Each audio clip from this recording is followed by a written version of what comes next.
You see, where we actually live in an imposed cultural group, not a natural organic one, but an imposed. That's a story for some time. So today, I'd like us to talk something that got me thinking in the last 2 weeks. Something that I felt like needed sharing and frankly needed input on your end to me as well.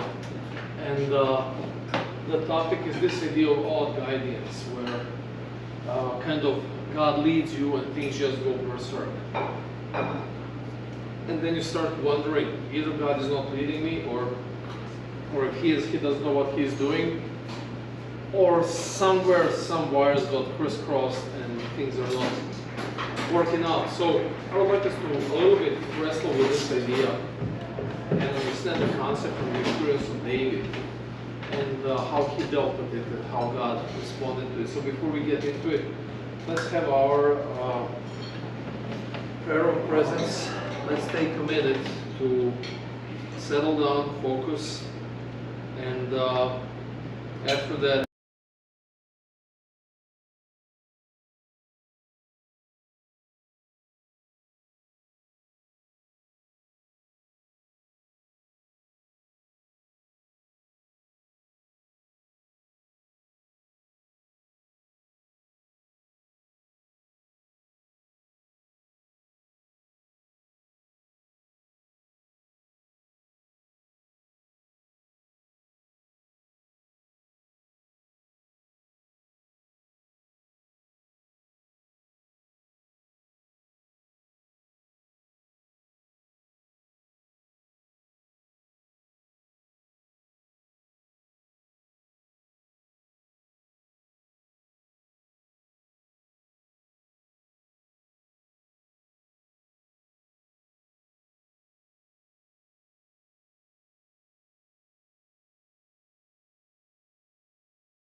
The whole time.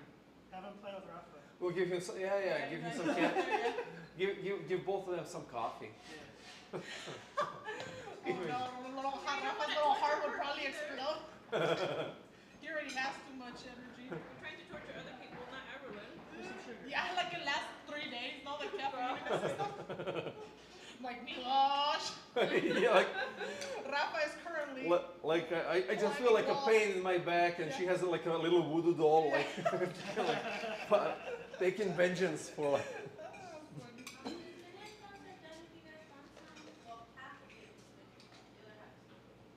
Thank you. What is it called? Oh. All right, so let's talk about this for a moment. Have you ever felt like, when you recall your childhood, can you recall like some ill advice from your parents? This didn't last like a second. This was like, it seemed like you had a list. Now, if before making examples, just kind of try to recall being ill-advised by your parents as children, and this is absolutely the same response. I try to recall how you felt about it. So before we talk about examples, just try to think try to think of things that right now, looking back, like what were they thinking, but how did you feel then? Oh wow, they must have everything. They're the center of the universe. They've gone through with this many times over. They must know exactly what they're doing. Yeah. Yeah. Okay, somebody wants to share the example of getting a bad advice from your parent? Learning how to roller skate. Learning how to roller skate. Oh, learning how to roller skate? You'll be fine. Go ahead. Oh, Eat it. Go be fun. That's cool. Or going on a roller coaster when you're like 5. You'll survive. At that time, you didn't want to believe them, but then you had fun. I think for me it was just like a lot of there was a lot of fear-based counseling or Okay. like advice that they give. So when I look back, I'm like, oh, I couldn't do this, I couldn't do that, I shouldn't do this, because it was a lot of fear, oh, this could happen, that could happen, this is gonna happen. It was a lot of just fear-based things. And so it's like growing up, there's a lot of anxiety and still fear-based thoughts in my mind because that's kind of how I was kind of kept, safe, controlled, It was like, oh crap. One of the worst advices I remember given from my mom is that I have to listen to teachers at school and do whatever they say. And I was really raised a lot with that. Yes, like respect, not even respect, but also fear of authority. And numerous times I got in trouble because of that. Even when I knew better, I would still go by this line that I was raised with and regret it down the road. And it took me actually a while to kind of get rid of it. And it probably happened when I ran into Jasmina, who had a full and complete disregard for any kind of authority. Like literally completely opposite. So we met in college, and I was like that perfect goody two shoes seminary student with a tie on Tuesday afternoon, and everything else. And she was like a short-haired, green-colored kid who would never show up for morning worships, who would always be late for classes, who would just randomly leave because she's bored. Wait, Jasmina was a pastor's kid? Oh yeah, yeah. And then when like an altercation happens with a figure of authority, I would just kind of like, and she was like, yes, and no, yeah, but seriously, yeah. And for me, like the whole experience was just straight up insane. Like, how can you even, how don't you, until I started realizing, the unhealthy angle of my attitude.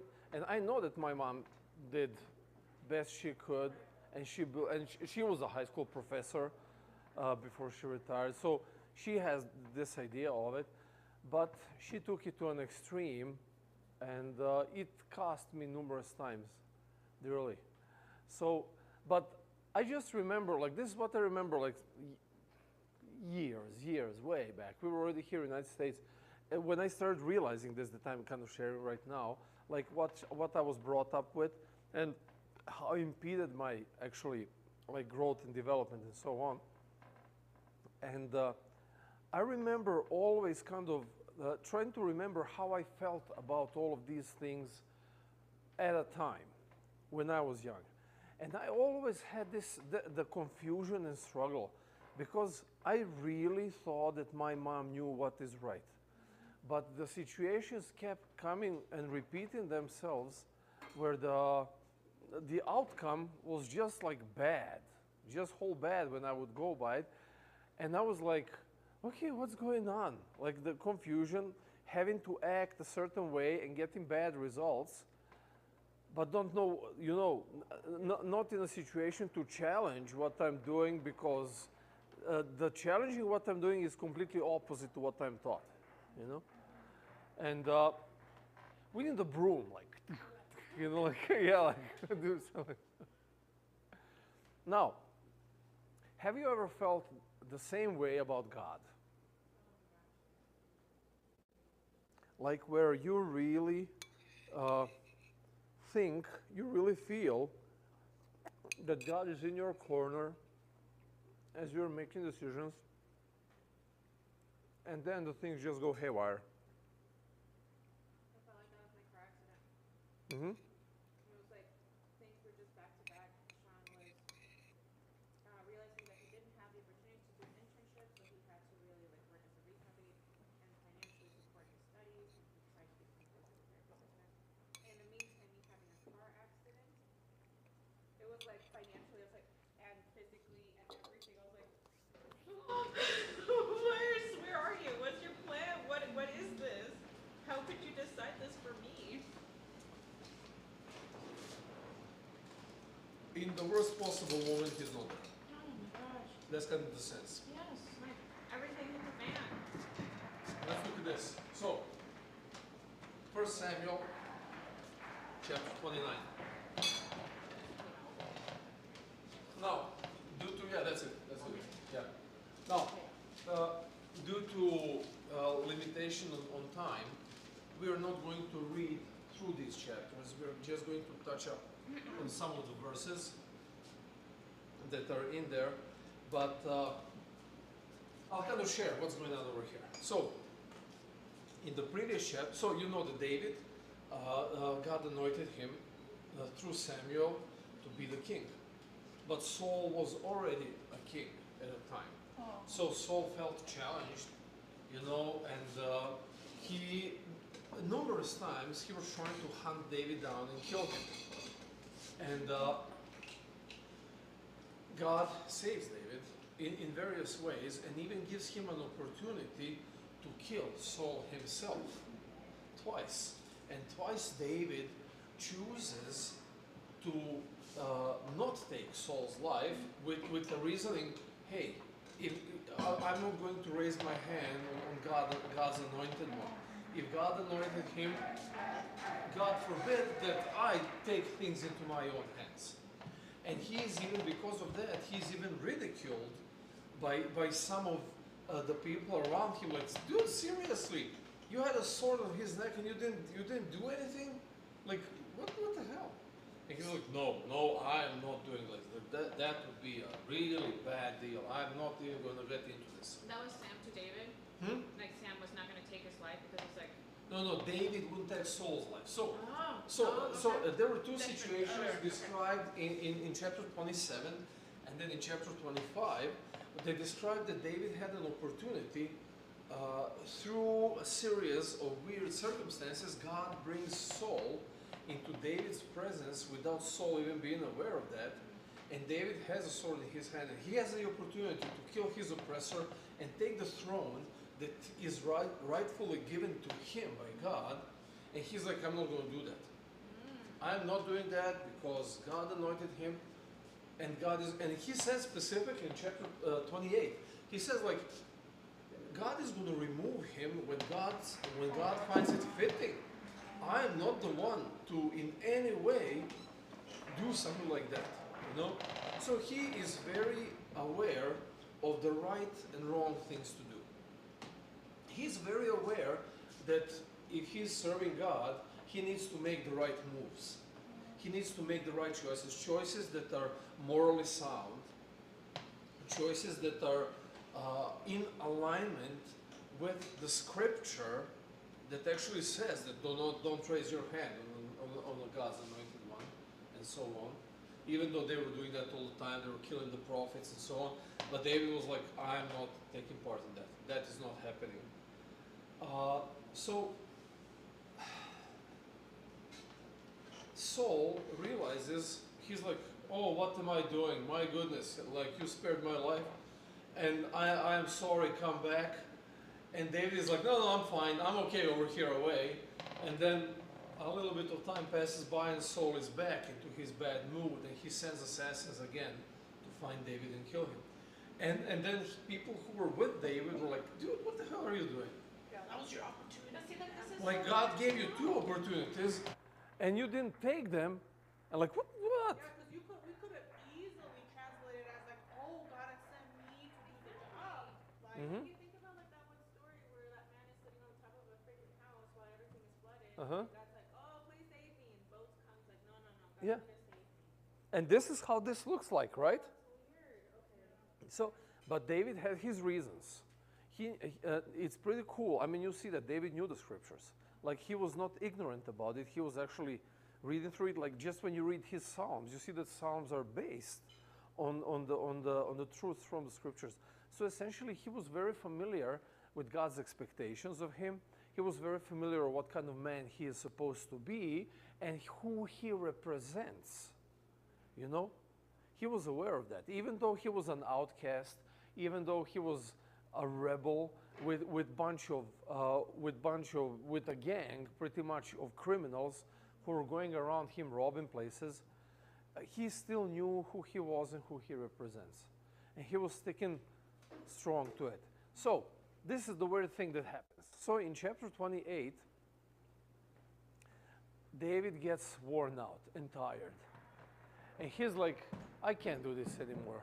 Like, seriously, I can't do this anymore. Saul's going to try to kill me anyways again. And as long as I'm here in the land of Judah, he's going to keep sending somebody to try to get me. You know what? I'm going to just defect. I'm going to just go to the Philistines.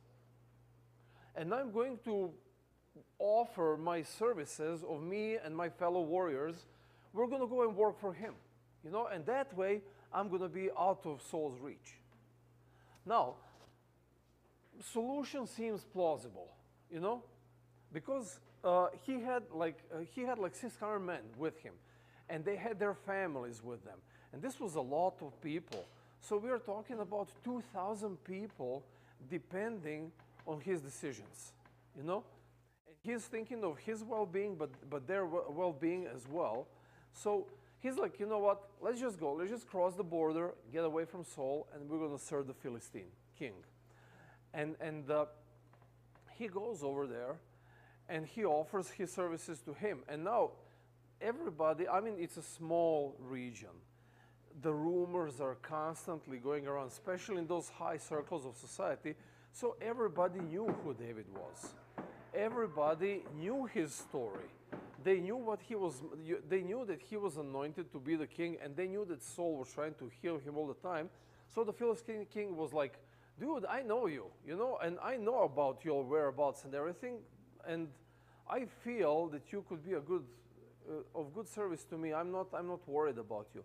So what David started doing, he started raiding all of the kind of cities in the foreign region away from Judah.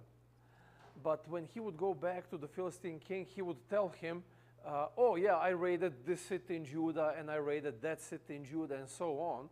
So the Philistine king had an impression that David turned against his people, and pretty much trusted him even more. He's like, and he even, like, there's a quote written, like the Philistine king says, like, he is like a scum to his people at this point. He will never go back to his people will never accept him. And David kept coming with solutions to make his situations viable. That's what's happening. Now, in the 29th chapter, the Philistine king is getting ready to wage a war against Judah. And David is part of his army, And Philistine nobles are like, no, we don't want him on our side. We really don't want him on our side. He is not. This might be his opportunity to defect again and fight against us. So send him away. And David is like, no, I want to fight. Like, what did I do? You know, and the king tells him, you know what? It's just a political situation. It's kind of touchy and sensible. So let's just kind of go with it. We don't want to cause the problems now before the war. So he sends him away. And this is what happens. So now the chapter 30 is the one that is difficult kick in David's face. So he makes all of the right moves. He does everything that seems right, and it seems that God is on his side. God is protecting him. God is just making him successful in what he is doing. And it seems that he's doing the right thing. And then we get to chapter 30. Look at this. So let's just read. Somebody read verses 1 and 2. So Ziklag was the hometown, not the hometown, but the home of David and his men and their families. 3 days later, when David and his men arrived home at their town of Ziklag, they found that the Amalekites had made a raid into the Negev and Ziklag. They had crushed Ziklag and burned it to the ground. They had carried off the women and children and everyone else, but without killing anyone. That's till 2. Yeah. Now, what's interesting over here is that what happens to David? So he's doing all of the right things. He is missing an opportunity to take his rulership over Israel. So he remains stuck in a dead-end situation because of his morals and his character. And now, when finally things are supposed to start paying off, what happens with his family? It's taken away. Amalekites, they just showed up, they raided the whole place, they took all of their families, and everything that they fought for was just gone. Wiped away and gone. And the story says that his men were so angry with him that they wanted to kill him on spot because of what happened. Because here's the thing, what was the logical thinking of his men? We could have avoided this long ago if you just had the guts to do the right thing. You and your morals. You see what your morals did to you, did to all of us. And they're like, you know what, let's just get rid of him. Let's just kind of get where is that? The verse specifically says that they wanted to kill him, even though his wives and everything he had was taken as well. And now, verse 6, and David was greatly distressed, for the people spoke of stoning him, because all the people were bitter in soul, each for his sons and daughters. And now, let me ask you, how would you feel being in David's shoes? How would you feel? Extremely confused. Okay, confusion. Heck, like if I'm trusting God, why is this happening? Okay? Like, did I make the wrong move? Did I not think about this right?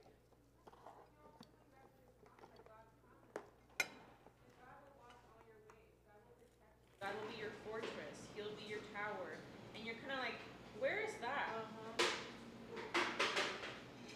Where's that God who promised me that?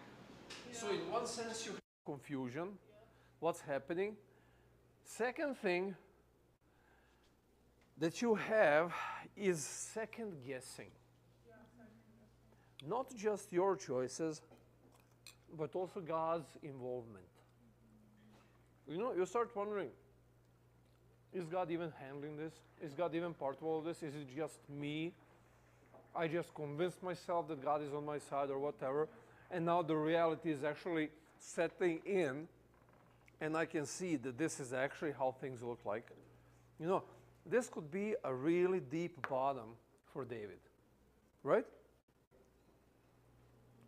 And then, but look at the verse. Look at somebody read the end of verse 6.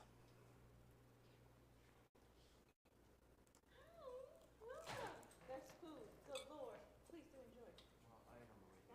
28. Oh, the last part of the 6. Okay, guys, attention. Duke, sit down.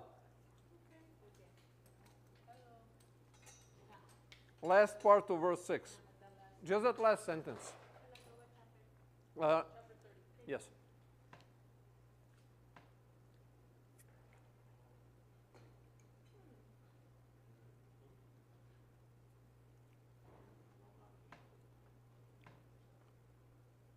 Somebody. The last sentence, but David found strength in the Lord his God. Now, in the 5 chapters before that, you do not see anywhere. As I said, I'm really sorry that we don't have the time to actually go and read through the verses.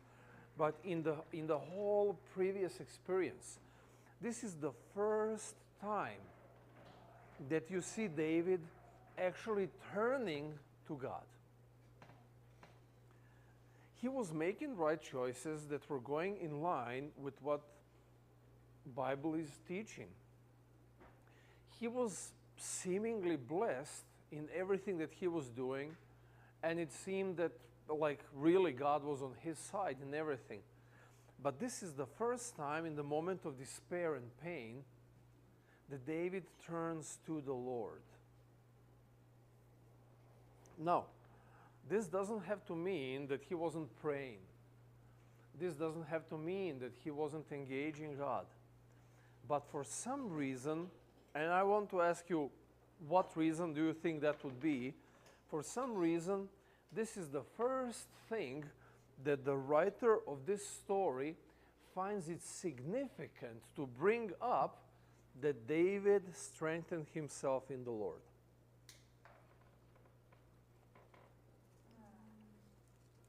Why is that so significant in this moment? I think maybe it's like to remind us that like it is God who's behind it all and who is really causing like all the good things that are happening. It really is him, because if he hasn't been kind of mentioned before, we could start assuming, oh, it's because David, like it's all of David's wisdom and his ability and his skills and strength and all on him. Mm-hmm. But really, then you're seeing him really struggle and he can't figure it out, but he turns to who? To the ultimate source of strength. So it's like saying, no, it's really been God the whole time.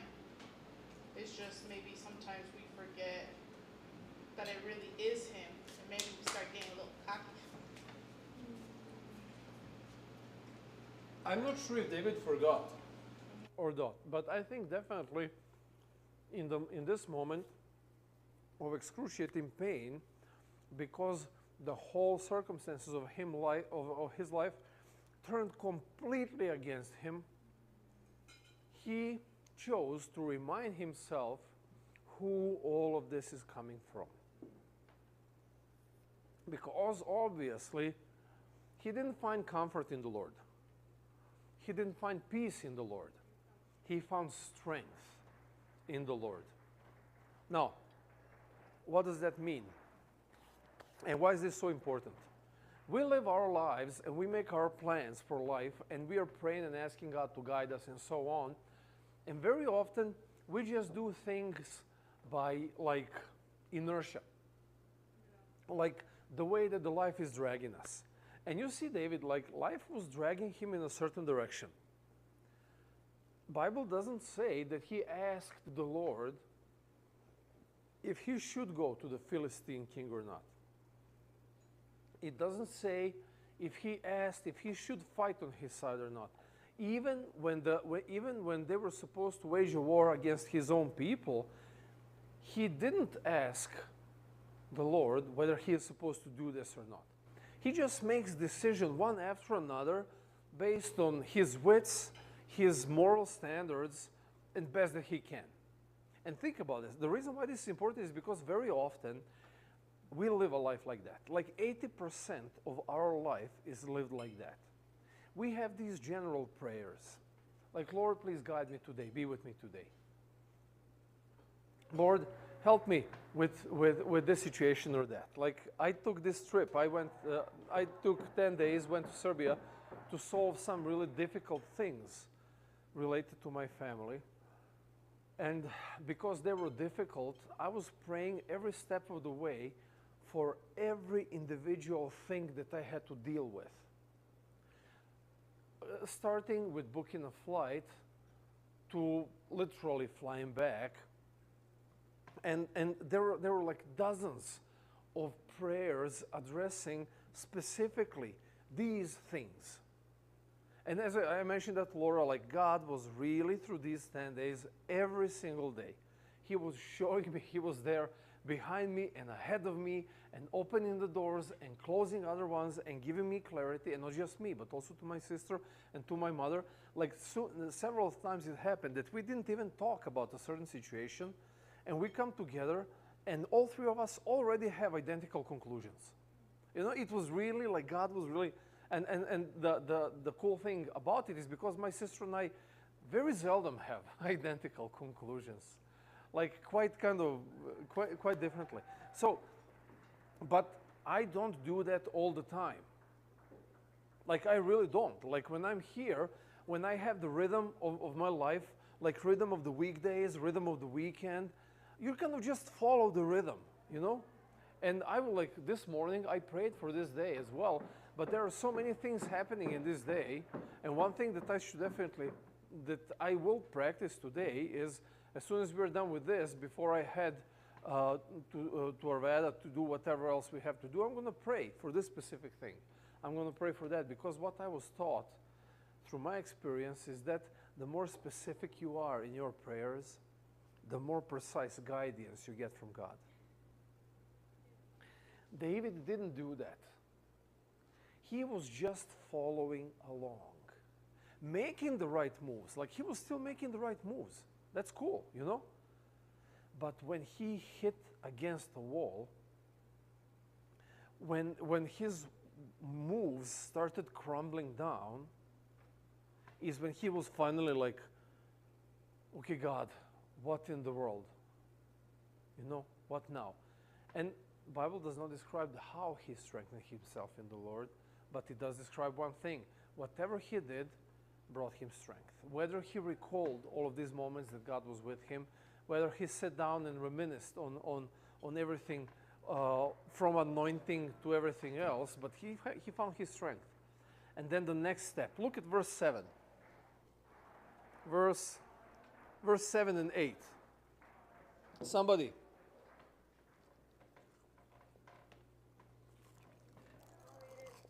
Then David said to Abiathar the priest, the son of Ahimelech, bring me the ephod.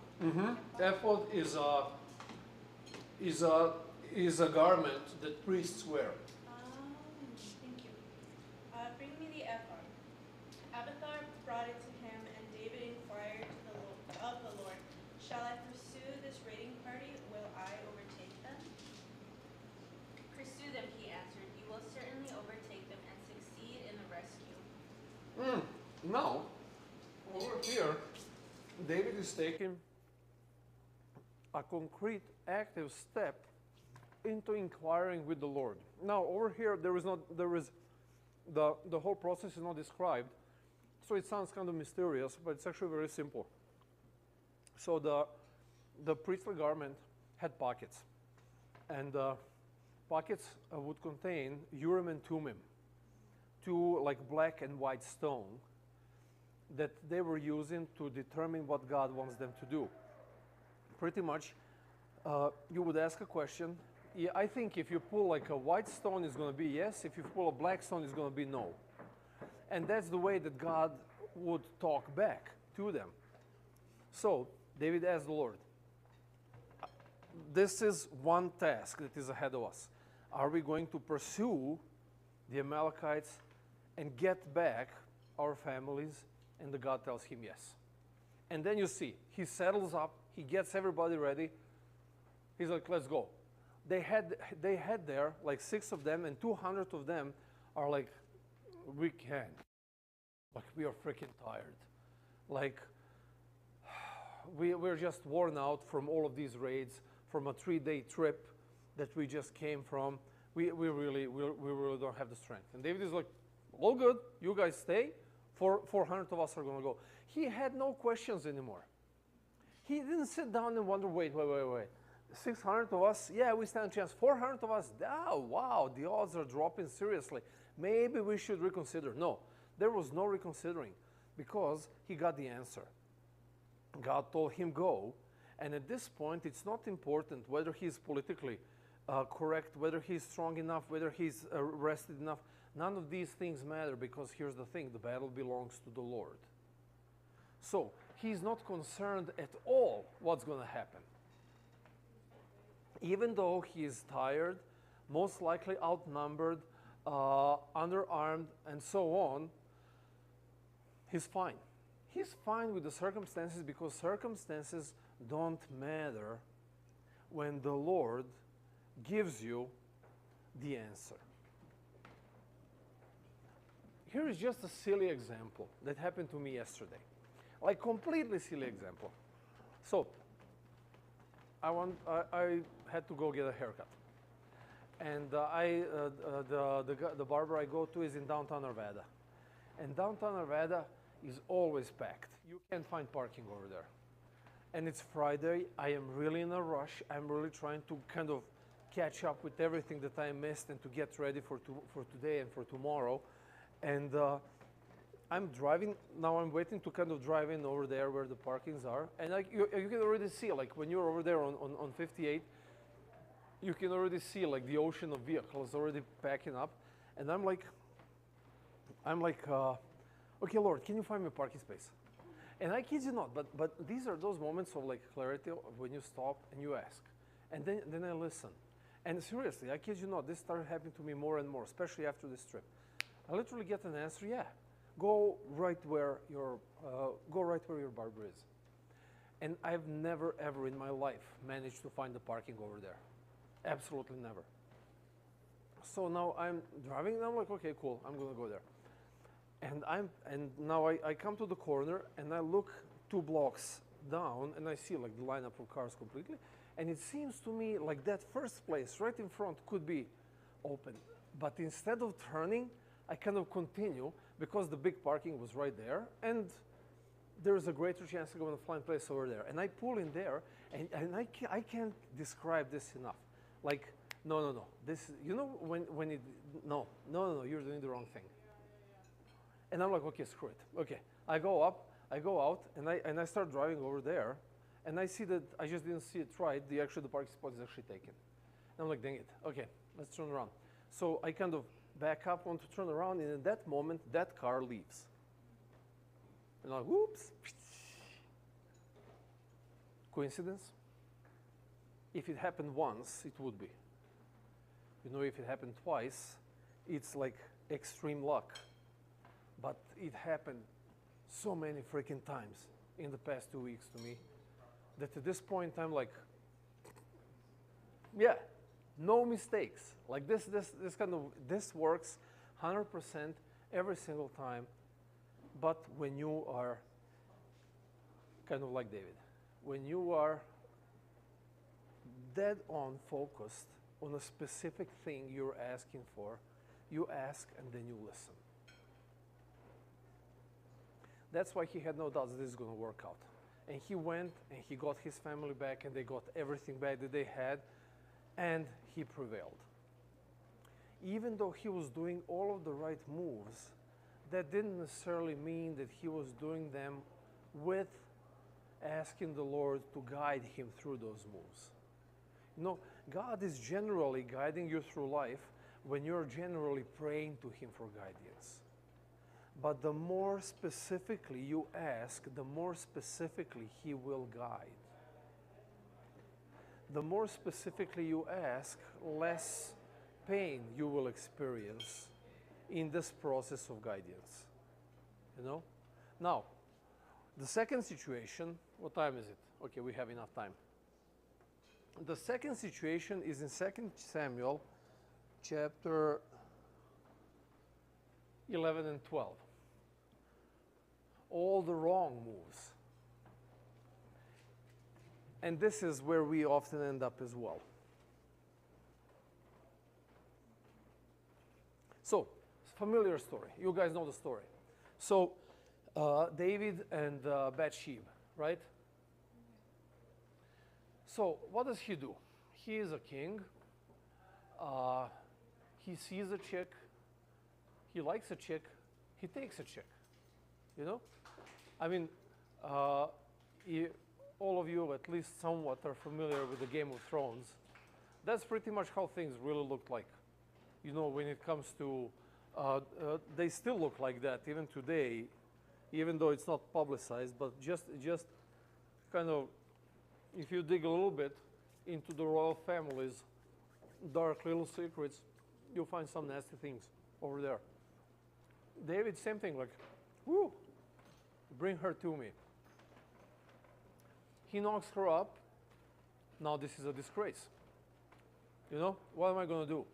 Well, I guess we will have to find a good socially political acceptable solution for it. So what does he do? He arranged, yeah. First he tries to arrange to make it look like she's pregnant by her husband, which doesn't work out because his husband is so loyal to him and so dedicated to protect his country that he's like, I'm sorry, babe, but like this is not happening. My fellow soldiers are waging war over there. I'm not going to engage in this right now. It's not fair to them, you know, or to my king. So David is like, okay, what are we going to do now? Well, let's get rid of him. So he kills her husband. He starts making all of the wrong moves, one after another. Now you tell me this. How is it possible that we have these two Davids? We have David that we just talked about from 1 Samuel chapter 29 and 30.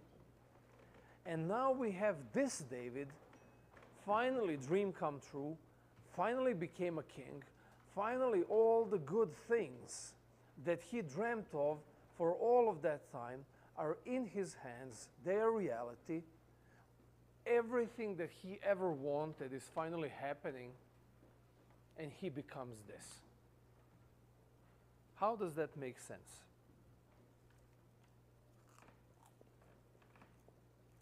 I think because he started letting his guard down. Like, Okay. because I remember like in the first part of that chapter, it does say like, in the spring of the year when the kings normally go out to war, David stays behind. He doesn't go do what he's supposed to be doing. So he's already kind of dropping down, letting his guard down, kind of taking it easy. So if he's already not doing his like kingly duties, maybe he was kind of also slacking in his relationship with God and his communion with God. Why would that happen to him? He was getting comfortable. He was in a nice, comfy, cushioned place. God gave him everything. Wasn't that supposed to make him even closer to God? You get comfortable. What does that tell you about your guys' desire to be comfortable? Don't wish too hard. Hmm? So don't wish too hard. Don't wish it too hard. No, but think about this. The reason I find this very important is this. Just think about all of your plans that you have for your future. Think about all of your prayers that you pour out to God. Isn't goal of all of that to be more comfortable, Yeah. Yeah. right? Yeah. Is there anything wrong about wanting to be more comfortable? Not really. Quite the contrary. I want to be more comfortable. You know, my prayers, frankly, very often align with the same idea. The things that I want to achieve and create and have are for that same reason. I want to be more comfortable. But comfortableness brings a risk with it. this is kind of the spiritual hazard, let's call it that way, when our prayers are predominantly focused on receiving things that will make our life more comfortable. Does that make sense? Comfortableness, like the difference between want to be comfortable versus at the expense of others. At what? At the expense of others. Oh, okay. Oh, okay. That's even Kind worse. of like David's situation. He's like, well, you know, it's kind of screwed up, but I gotta take care of this. So it's like devious plans in a sense go down the line. That makes it even worse. When the price of my comfortableness is somebody else's discomfort. And that happens real easy when we feel how good being comfortable is. Ironically. You stop the effort, and like we understand from life experiences, you gotta constantly put in effort. Like if, like for example, they always give the example of couples when they get too comfortable with each other, and their relationship starts crumbling because they're not putting in the effort to build each other up, grow as a person, love each other. Like all of that takes effort. Or like if I got too comfortable with my son and it didn't take him out, didn't help him develop, maybe the same thing starts kind of. Okay? So, the whole idea of being comfortable always should be taken with this caveat. Because, again, there is absolutely nothing wrong about making your life more comfortable, but you always have to take this kind of hidden price in the account. Being aware that the more comfortable your life is, easier it is going to be for you to slip away like he did and start making the wrong moves just in order to try to maintain the comfortable. Because I think you start getting into like a mindset of like, oh well, I deserve this level of comfortness. So I because- earned it. Yeah, I earned it. Now it's my time to be where I'm at. Yeah. And then yeah. I'm not going back. Yeah. Yeah. Okay. So, I'm asking you guys right now. From 1 to 10, how comfortable would you say that you are with the life you live? Oh, 10. 10? You're at the 10 level comfortable. I'm comfortable, but I'm not content. I would say that. So like a 9. I don't think they're the same thing. Then it's not 10. It's not the same thing. What do you mean? Comfortability and contentment. I feel like contentment is like, how do I say it? Being okay with what you are right now, but this is not where I'm going to be forever. So content is you're okay with what's going on right now, but you still have goals to reach and things to accomplish. Okay, what is comfortable? Comfortable, I feel, is more of a emotion, like laziness, or like, you know what I mean? So comfortable and being lazy, you see this as synonyms. I guess one leads to the other, but not synonyms, but one leads to the other. But that's how I see it. Okay. Like I'm I don't know. That's just how I feel. I think I googled it. Okay. It's got a point. Look, it says comfort is a state of physical ease and freedom from pain and constraint. Contentment is a state of happiness and satisfaction. So it is a little bit different. Okay. Thank you very much. Oh, I thought. Oh, okay. Yeah, you're unusually silent. So I am. I'm just listening. Okay. now look at it this way. Okay. Was that like? No, I was telling her me too. Oh. Because like I'm thinking a lot about this, and it's just kind of like, isn't that okay? Like, is it not okay for us to ask God? I want to be comfortable. I want to be at peace. I want to have the things that you have promised. What Josh brought up actually didn't cross my mind when I was getting ready for this, but he opened a beautiful can of worms. Yes, that actually we need to dig into, because That is where the answer is in the relation of what you're asking right now. Okay, good. So, and this is the idea.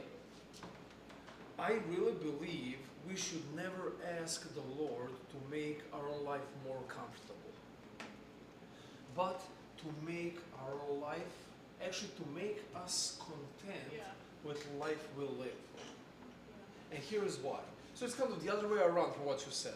But hear me out and see if maybe we're on the same page, what we're talking about. Pretty much what I just read about the state of being comfortable is like, you know, and actually comfortable makes sense in the context of laziness, you know, with this definition. And when you're in that state, you don't want to do anything. Yep. You know? You don't feel like changing things to make them better. You don't feel like striving harder to do something. You're very comfortable with where you are, and you don't want to. You want to stay there. Like be your best mediocre self, Yeah. kind of like that. Being content is looking at what you've got in life and where you are in life, and you're like, Lord, thank you. This is awesome. Like, this is the best I've ever been in my life. What's going to happen tomorrow? Where are we going tomorrow? How are we going to make this even a better experience tomorrow? Right now, contentment sounds like appreciation. Yes, gratitude. That's right. Appreciation and gratitude. Because here's what comfort does. Comfort is actually a state of deliberate discontent. Because that's what happened to David. He was very comfortable with where he was. He started slacking on things he was supposed to do, but he didn't feel fulfilled. So he sees a beautiful woman. Oh, she might make me. You know, when you're comfortable, you're at the state of want. Because you just want to add more things that would add to your comfort. When you are content, you're at the state of giving, you know? Because you're content with your life. Yeah, I mean, I look at the conditions of my life. There are many things that I want to improve. There are many things that I want them to be different. And if I'm comfortable with it, I'm gonna do nothing about it. But I'm gonna try to find another way to make me more comfortable. Instead of doing the necessary work to fix a problem that is a pain in my back, I'm going to just go to the airfield and fly a little bit with my airplanes. And it's going to feel me good. It's going to feel me, you know that simple fix that is just going to make you feel happy for a moment.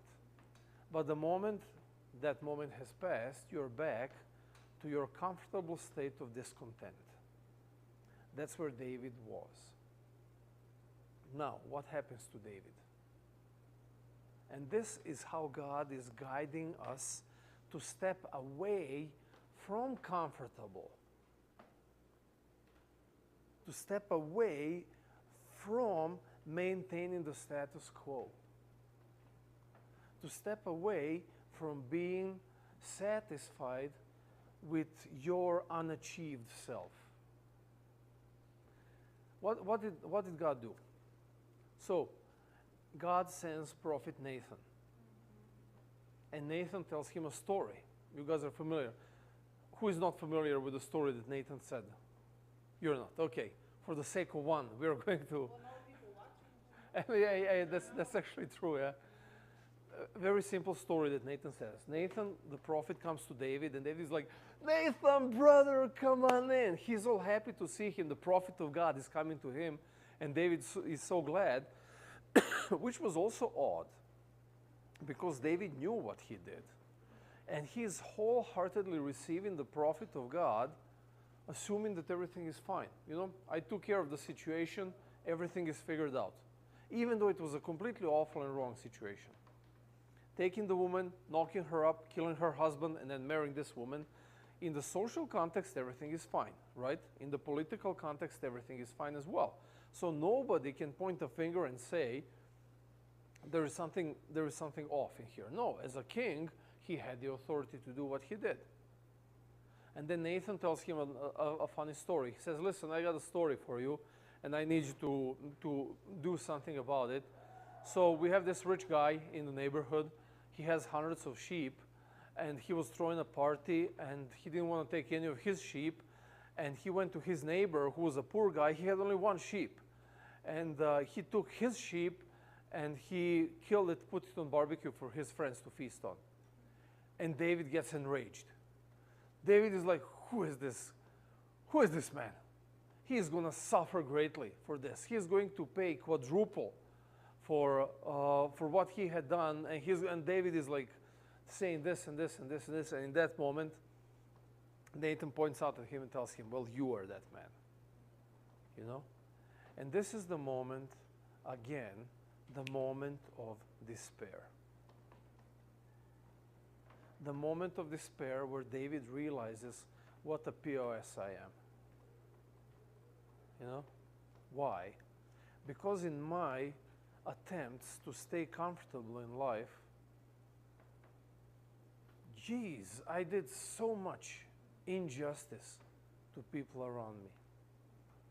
But everything was justified perfectly fine because it was done in the right way, so nobody can point a finger except God, who sends Nathan to point a finger. Now, the cool thing about David over here is this. He sees the situation and he knows that Nathan is right. Now, Nathan was risking his life when he went to do this, because kings were well known to be killing prophets all the time. And Nathan was right over there. David could have like, you know, and there goes Nathan, you know. But David comes out glorious yet again. Now, this is the twist that I want you guys to think about. And that is the next slide, or the next two slides. Okay, next one. We have two completely identical outlines in these two stories that we just talked about. Think about it. Really think about it. David takes action that makes sense. The result is a total disaster, and the outcome is glorious. Do you guys see that in both of these situations? The only difference in the first situation is that David, in the moment of his desperation, comes to the Lord. In this second situation, Lord comes to David and brings him to state of desperation that makes him turn to God. In the first situation, David is making all of the right moves, but he doesn't inquire with the Lord.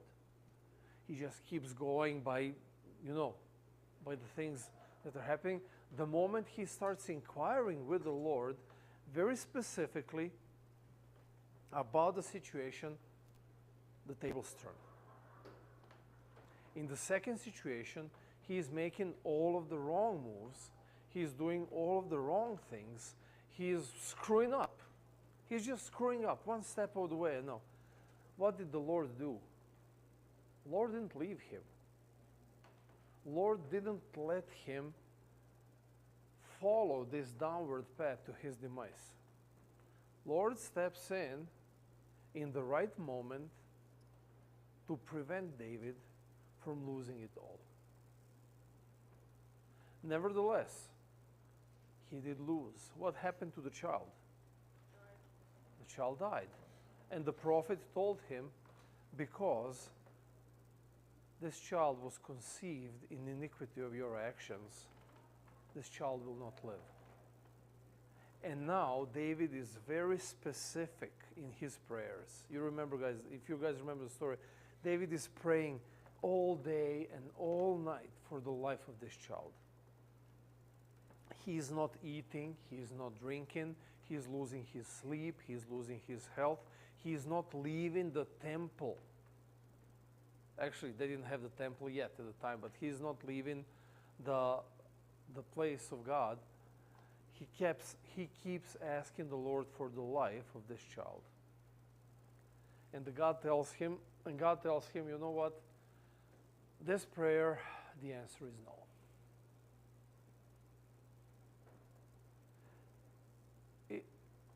When the child dies, what did David do? Stop breathing or breathing. Yeah, his counselors thought, my goodness, if he was so bad while the child was still alive, he's gonna kill himself now that the child is dead. And he gets up, he cleans up himself, he trims his beard, he kind of goes back to, and they're like, dude, what in the world? And David is like, I asked the Lord, and the Lord said no. So it is what it is. Sometimes the Lord will say yes, and I will find a parking spot where I never before was. It was just amazing. And sometimes the Lord will say no. But here's the thing, David wouldn't take no for an answer. So he kept praying again and again and again, even though he knew this is the answer. And the answer was still no. Now, when we come to the Lord with specific askings, at least in my experience lately, like especially when I take the time for this prayer of presence to clear out my mind and to really kind of allow God to talk to me, the thoughts, it's crazy, like thoughts really come that are in line to what happens after. And so far the thoughts were like an approval or disapproval, kind of like a yes, go with it, or no, don't.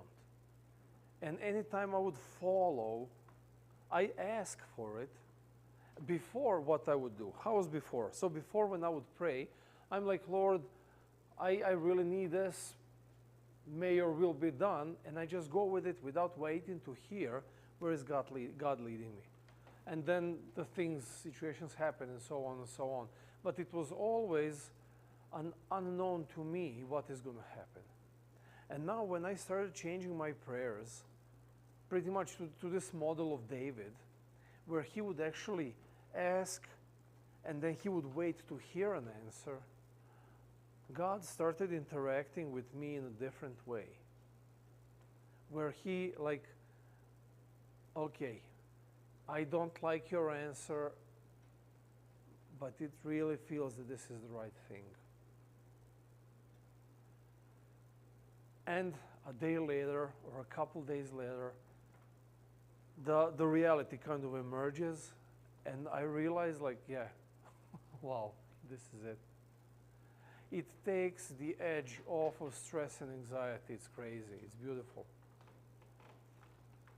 I'll share this real quick because this was, okay, we have 5 more minutes to share this and pray and then pack up.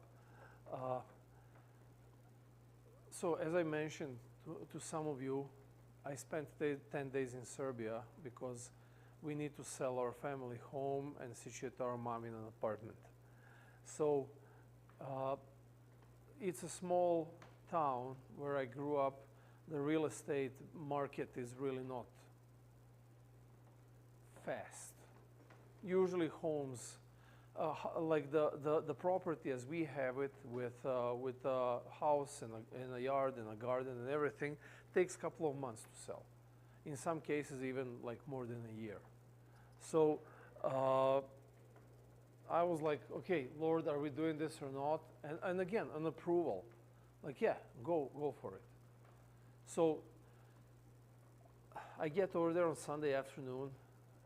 Now, just one caveat. Never ever do this to your parents. I did not tell my mom I'm coming. It took her like 3 days to mentally recover from that. I'll never do that again, never ever. But I just wanted, like, I wanted once in my lifetime to surprise her like that, realizing that was like the worst possible want ever. Like, no, she was really like the whole Sunday she was like, it was so bad. Like, seriously, that was bad. like I recorded her like she's she said, yeah, the first words that he told me, "You son of a," that literally that's I have that on video. Now, anyways, so we barely start talking about selling the house. The Monday morning, the next morning, young couple shows up at the door. They just knock on the door, and I see him, probably like early 30s, skinny guy. You can see he's a worker. You can see that by his hands. You know, and she's pregnant. She's supposed to give birth in October. They're looking for a home. And this is so crazy. Like that morning, same thing. Like I was praying. I was asking the Lord, like, Lord, guide me with this. Show me the right sellers. And they show up, first ones. And I see them, and the thought is, it's them. It is them. And we would like to buy the house. They don't have the money. They only have like 1/3 of the money that we want to get. So I tell them, you know what, you know, if you come up with cash in the next week or so, you know, we can talk about it. But if not, you know, I can't give you a loan. If you can get a loan yourself, he can get a loan for that amount that he's missing. So I have this thought in my head, and then I dismiss it because it's not logical. It makes no sense. So we find another family, and they want to trade places. They have an apartment. They want to move out of the apartment. They want to move into a house. It's like 3 of them, and the son is already like 22. And dude, when I met this guy, is like 220, like 6'6" or so, like a military guy, and he's like rebuilding cars, something like that. Anyways, we see their place. The place looks good. They come to see our house. They like it, like with the yard and everything. He already starts talking about he wants to pull out like the whole garden part, and he wants to put the concrete in there and to build like whatever. And mom, while I was communicating to my mom before my trip, she said she was talking to our neighbors, and all of the neighbors are kind of young families with kids. And they were hoping to get somebody there who would the kids would be able to grow up with, and they were hoping to have somebody who's going to be like nice and calm, and you know, it's a calm neighborhood where the house is. So everything makes perfect sense that this is the right way to do. We're done, bam. We don't have to buy, sell, nothing. We just trade and we're good. We're good to go. Let's go. But it doesn't sit well. Like I can't describe it. Like I look at them and I don't see them in my family home. I look at my mom and I don't see her in this place. But it's everything is perfect, like situation. So that happened pretty much the following. We had a couple more people, but this was the most viable option. So the next Sunday, this last Sunday, this first guy, he calls me, and he's like, "Hey, listen, can we sit down and talk? We really wanna do this. We really wanna get it." And I felt bad of just ditching him. Like I want to tell him, you know what? We found a solution. It's too late. You know, we're done. He's like, "Can we just stop by and talk about it?" So they come by, and I tell them, "Listen, guys, so our situation changed a bit in this week," and they both jump up. Yeah, our situation changed as well. They got the money, you know. How did they get the money? Like it was like a whole bunch of loops from the family, from this and that, but they got enough money to be able to buy the house. And I'm like, listen, it's kind of late. We found this solution. It's going to work much better for us because in a few days, I have to fly back to the United States. My sister is leaving the next week. We will get our mom situated and we'll take care of. And 2 of them were like lightning struck, like, oh, just can you see collapsed. And my sister, bless her heart, she's like, "Okay, let us talk about this today, you know, and we'll let you know today if we change our minds. But we won't." I mean, she didn't say that, but it was kind of obvious, like this is it. So now they leave, And three of us, we didn't talk about them at all. Like literally, we didn't talk about them at all. And three of us sit down to talk about the situation. And I tell them what God gave me the first day when I saw them. And my mom is like I felt the same. Like I couldn't get them off my mind the whole week. And my sister is like, my sister was talking more to the girl. And my sister's like, yeah, this place is perfect for them. It's perfect for the neighbors. And these are the neighbors that we grew up with. These are not any kind of neighbors. This is like, literally, we were playing in the sand, in the street out there, and now they're raising their own kids here, you know, and they're hoping kind of for the same experience. So we know each other for decades, everybody.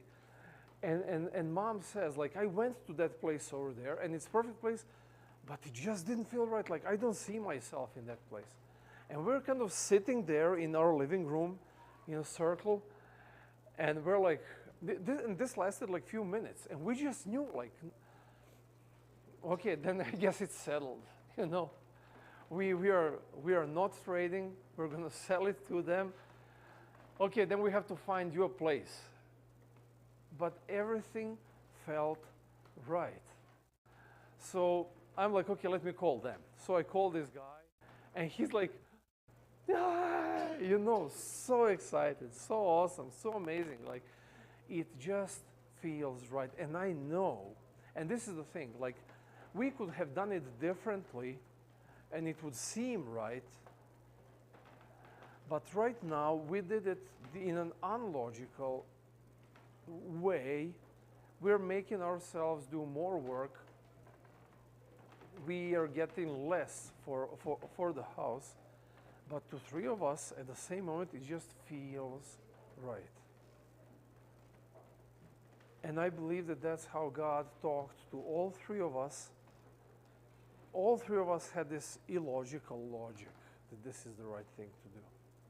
But all three of us independently prayed specifically for this. You know? So, what I really want to encourage you is, when Bible says trust the Lord, it means literally ask, and then when Jesus says ask and you will receive. This is not a promise. This is a statement of a fact. This is just a description of how spiritual dynamics works. Anytime you ask, you will receive. But Jesus says you have to believe. So, ask the Lord specifically for things. And simply look at it this way. I asked, He will respond. And then just take the time for the prayer of presence after you say amen. And just kind of listen.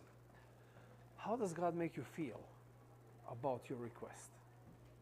Do you feel an approval? Do you feel a dismissal? Or is just plain neutral? Sometimes plain neutral, oh my goodness. When we went to see this place that we were supposed to do the trade, like it seems good, I feel kind of like no. And I sat down like, Lord, so what? I'm getting conflicting messages in my head. And then that happened, the neutral message. And the neutral message was just go and see. That's fine. And it actually did help us a lot because my mom realized what she wants and what she doesn't want as we went to see that place. But the constant sense was, this is just a neutral experience. It's neither do or don't. Just kind of be there. And it actually worked out amazingly. It's really worked out great.